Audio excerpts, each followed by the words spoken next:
One – kiek, vienas, pavyzdžiui, 1 in 1,000 – vienas iš tūkstančio.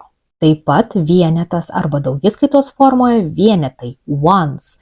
Pavyzdžiui, write down 3 ones, parašykite 3 vienetus. Žodis one dažnai vartojamas žymint 1 valandą. I'll see you at 1, pasimatysime 1 valandą. Taip pat žymint žmones. The little ones, vaikai, the loved ones, mylimieji. Žodį one į lietuvių kalbą galima išversti ir atitikmenimis vieningas, vienodas. To have one opinion, turėti vieningą nuomonę. It is all one to me, man vienas ir tas pats vienodai. O kartais one vartojamas kaip įvardis neapibrėžtusiuose sakiniuose arba vietoje anksčiau pavartoto daiktavardžio ir tokiais atvejais lietuvių kalboje jo versti nereikia. Pavyzdžiui, one never knows what may happen.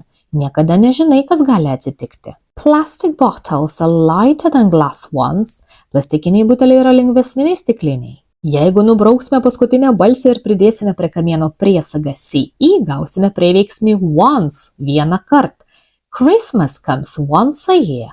Kalėdos ateina kartą per metus. Kitos žodžio once reikšmės kažkada, kadaise. She once lived in Cyprus. Ji kadaise gyveno Kipre. Jei tik, kai tik. Once you begin, you must continue. Kai tik pradėsite, turėsite tęsti. Na, o pridėję prie kamieno priesagą ly sudarysime būdvardį only, vienintelis. He is the only son. Jis yra jų vienintelis sūnus. Only gali būti ir prieveiksmių reiškiančių tik tai. We can only guess what happened. Galime tik spėlioti, kas nutiko. Įsiminti visus žodžius kontekste galite išmokę tokį sakinį. I only heard this story once from one person. Like and follow.